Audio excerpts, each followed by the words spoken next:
আসসালামু আলাইকুম।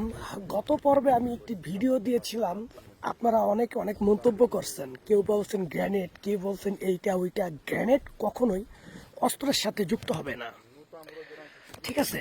গ্রেনেডের মধ্যে সবসময় কিছু পদার্থ এবং কেমিক্যাল থাকে, যেটার কারণে কোনো তাপ সৃষ্টি হলে কোনো হাওয়ার মাধ্যমে সেটা ফুটে ওঠে। আর আমি যেই অস্ত্রটা দেখাইছিলাম সেটা হচ্ছে জাস্ট একটি অস্ত্রের সাথে আরেকটি স্পেশালিস্ট অস্ত্র যোগ করা। এটা তখনই মারতে হয় যখন একটি ড্রোন খুব কাছাকাছি আইসা পড়ে, তার হাতের থেকে বাঁচার জন্য তাকে নিশানা করে সুন্দরভাবে মারতে হয় আর কি। কিন্তু আপনারা অনেক মন্তব্য করছেন, আসলে এই সব অস্ত্র বাংলাদেশে নাই, এটা শুধুমাত্র রাশিয়ার মধ্যেই আছে। তো আপনারা অনেকে না যাই না অনেক মন্তব্য করছেন, আমি আপনাদেরকে দেখাই তাহলে বুঝবেন। দেখেন তাহলে,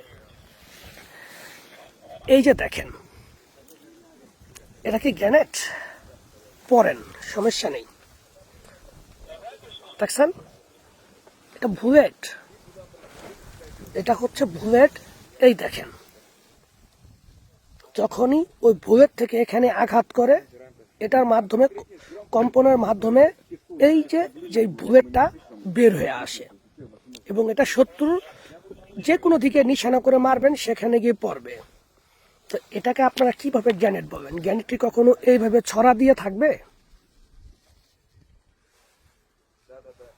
এখানে কি লেখা দেখছেন? 40 মিলিমিটার। আপনারা উল্টা পাল্টা বলছেন, তারপর আবার দেখে নেন কোনটা গ্রেনেড বলে আর কোনটা বুলেট বলে। সেটা যাদের বোঝার ক্ষমতা নাই তারা একটু ভালো করে দেখেন। দেখেন, এটা যে হিসাব, সেটা যারা স্পেশালিস্ট, যারা অস্ত্র হাতায়, সেনাবাহিনীর কোনো ব্যক্তি হলে, যারা স্পেশাল ট্রেনিং প্রাপ্ত, তারা বুঝবে। আমরা ভাই অনেক কষ্ট করে, অনেক ট্রেনিং করে তারপর আসছি, চুক্তির মেয়াদও শেষ পর্যায়ে চলে যাব। তারপর আপনাদেরকে দেখাই, এই দেখেন, এটা একটা বুলেট। এই দেখেন, বুলেটের নিচে এই যে এরকমই থাকবে, যে কোনো বুলেট থাকুক তাদের এখানে নিশানা থাকবে। এখানে এই পিস্তলের কাছ থেকে আঘাত পায়, তখন এখানে কিছু পদার্থ আছে আর কি, যেটা কিনা আপনার ওই মানে খুব দ্রুত চলার জন্য, তখন এই যে বুলেটটা, এটা গিয়ে যেখানে নিশানা করবেন সেখানে গিয়ে লাগবে। এটা বুলেট। এটা হচ্ছে কি আপনার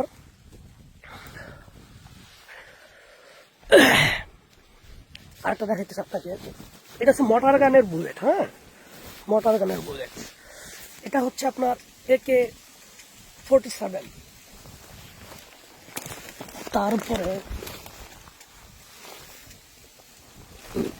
এই যে দেখেন, এই দেখেন, এটা হচ্ছে AK-47 এর বা AK-72 বা AK-12, এই অস্ত্রের একই বুলেট। দেখতে পাচ্ছেন? এই এতটুকু শুধু দেখেন তাই বুঝতে পারবেন, ঠিক আছে? আর একটু আগে যেটা আপনার দেখাইছি, এই দেখেন, এগুলো গ্রেনেড না ভাই। যে না বুঝে তার জন্য অনেক কিছু।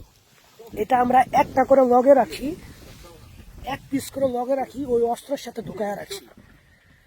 যদি আমরা গুলি দিয়া কোনো ড্রোনের কোনো আঘাত করতে না পারি, যখন খুব কাছাকাছি আইসা পড়ে, তখন এটার আমরা মারি, ঠিক আছে? তো এটা মারলেও প্রচন্ড শব্দ হয়, কারণ সবগুলাই বুলেট। ওটাও একটা বুলেট, এটাও একটা বুলেট। দেখছেন?